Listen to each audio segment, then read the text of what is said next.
Olá, querida Graça Pereira, tudo bom? Obrigado pelo convite para conversar com vocês aí em Serra Talhada. Queria agradecer também a lembrança da nossa querida Dogivânia, presidente do CRC de Pernambuco. Quero saudar também a prefeita Márcia Conrado e todos os gestores municipais, né, em nome dela, gestores, nossos colegas servidores públicos, contadores do município. Sou o professor Anderson Oliveira, sou professor da disciplina de Contabilidade Pública. E também sou servidor igual a você, servidor público. Sou chefe da unidade de controle interno e planejamento do Hospital das Clínicas de Pernambuco, ligado à Universidade Federal de Pernambuco, e estou cedido à Empresa Brasileira de Serviços Hospitalares, que é a EBSER. E eu estou aqui para conversar um pouquinho com vocês sobre a história da contabilidade, a evolução como é que a contabilidade chegou a esse momento que nós temos hoje, né, falando aí de CIAFIC, de manual de contabilidade, tá? Então muita coisa, muito chão rolou ao longo da história. E para vocês terem ideia, se a gente buscar um pouquinho lá na Idade Antiga, 4.000 anos antes de Cristo, quando surgiram os primeiros movimentos de contabilidade, né, nos impérios no Império da Suméria, da Mesopotâmia, no Egito Antigo, na China, no Império Chinês também. E como é que foi isso? Já existia contabilidade, na verdade começou ali um controle rudimentar de bens, inventário de mercadorias, né? Na medida que a agricultura ia evoluindo, as trocas comerciais, passou a se ter essa necessidade de fazer esses controles. Então, a contabilidade é isso, é controlar o patrimônio, né? Você controlar, saber quanto é que você tem no seu patrimônio, sua riqueza. Então, esse é o momento que começa a surgir a contabilidade, que legal, né? E aí vou buscar um pouquinho mais para frente, já na Idade Média, em 1228, quando foi escrito o livro do Ábaco, com Leonardo Fibonacci, acho que muita gente já ouviu falar. E esse livro ele falava um pouquinho de aritmética, de cálculos comerciais e álgebra. E nesses cálculos comerciais, ele trouxe uma coisa bem bacana que não se tinha pensado ainda, que era a demonstração de dívidas e de prejuízos nos cálculos comerciais. Até então ninguém nunca tinha pensado em atribuir números negativos para operações comerciais. Então, a partir do momento que ele atribui números negativos, ele chama de dívida e de prejuízos. Tá? Então, bacana aí a evolução que a gente usa até hoje, essa concepção aí de perda do patrimônio, né? De subtração do patrimônio. E já lá na frente, em 1447, é quando surge aí uma obra chamada Soma de Aritmética e Geometria e Proporções, que é do Frei Luca Pacioli, considerado o pai da contabilidade moderna. Veja que legal, ele era da Toscana, na Itália, e ele criou, dentro desse livro, dessa obra, um capítulo dedicado ao método contábil das partidas dobradas. E assim, revolucionou geral, porque a gente tem até hoje o débito e o crédito, que é fruto desse método das partidas dobradas. Então, e nesse mesmo capítulo, ele fala da necessidade de utilizar o livro Razão. O livro Razão que a gente também utiliza até hoje, obviamente hoje em forma mais moderna, né, tecnológica aí no computador.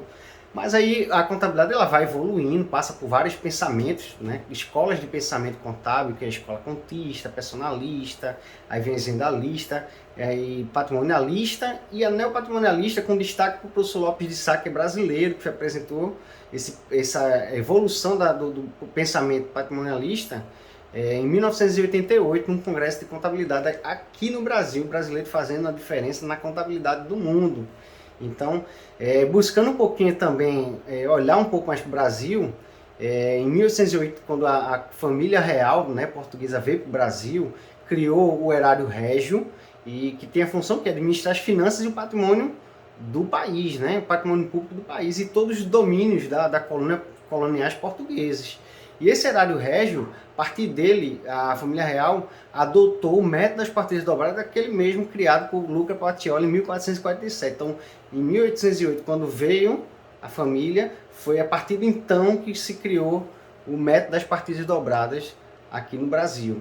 E mais na frente, quando foi proclamada a República, em 1889, 2 anos depois foi criado o Tribunal de Contas da União, o TCU, que é um dos órgãos mais importantes de controle e está ligado intimamente à contabilidade nacional, né? E se a gente for olhar nessa sequência evolutiva, a gente passa em um momento a já pensar num sonho de padrão global da contabilidade. Então, esse sonho de padrão global ele surge a partir do movimento da contabilidade financeira, contabilidade societária, desde a década de 50, a partir da Grande Guerra, né?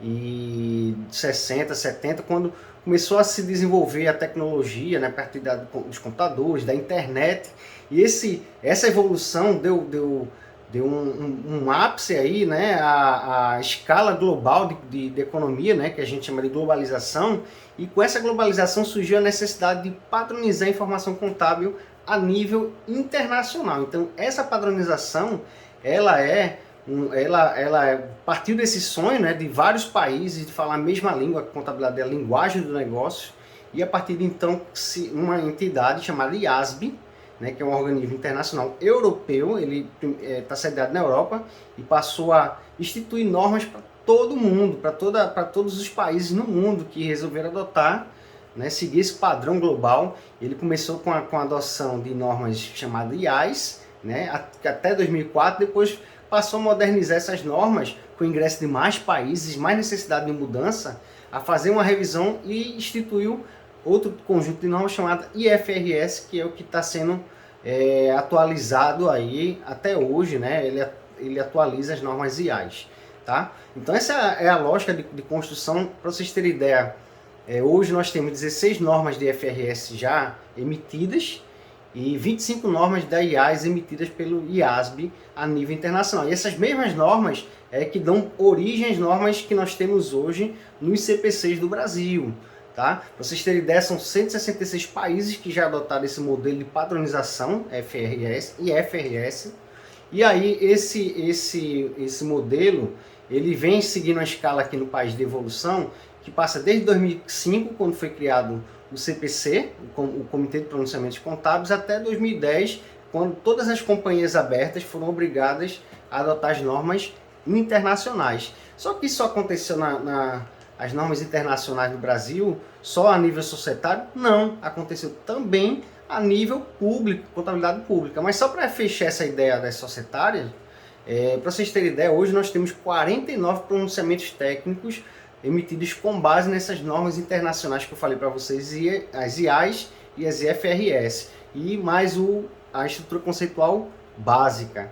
E no Brasil também uma outra onda de convergência paralela à societária foi do setor público, que foi capitaneada aí pelo CFC e pelo Tesouro Nacional. Eles criaram um grupo um comitê gestor em 2007, e em 2008 eles passaram a emitir as primeiras normas de contabilidade do setor público, que foram aquelas normas, as 16, as NBCT 16, que começou 16.1, e foi lá em 2011 fechou com a 16.11, que é referente a sistema de informação de custos, que ainda essa é a única que está vigente até hoje, porque já passamos aí para outro conjunto de normas chamada NBCT SPs. Tá? Essas NBCT 16 são alinhadas às normas internacionais. As NBCTs SPs já são totalmente convergidas, integralmente convergidas às normas internacionais de contabilidade pública.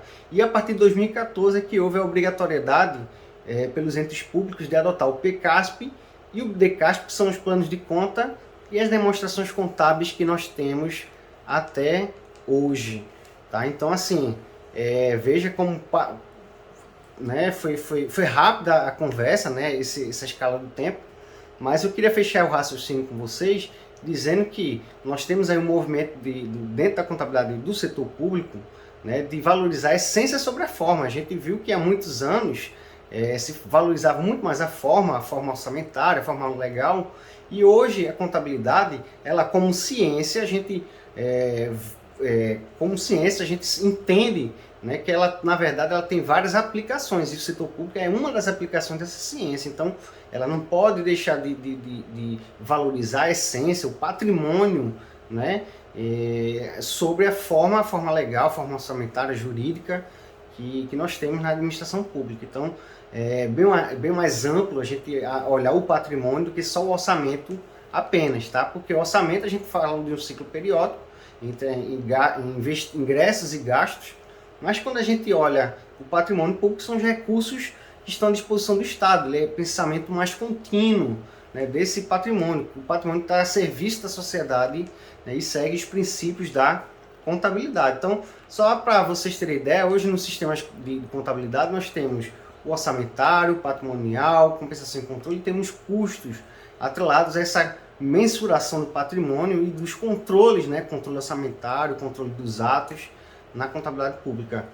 Bom, vou me despedir de vocês, quero agradecer novamente, né, o convite e concluindo que essas mudanças profundas, né, vem de uma necessidade de adaptação que a contabilidade teve ao longo dos anos, né, ao longo das gerações, né, ela vai evoluindo conforme a economia vai evoluindo, né, demanda esse grau de aperfeiçoamento das informações financeiras, e a gente não pode deixar de encarar isso como uma busca de aprendizado constante, né? Isso valoriza a nossa formação profissional, nossa atuação, e é essa mensagem que eu quero deixar para vocês, de se aperfeiçoem, se atualizem, estudem, que a nossa profissão ela é rica de aprendizado, tá bom? Grande abraço, até a próxima, né? Se Deus quiser.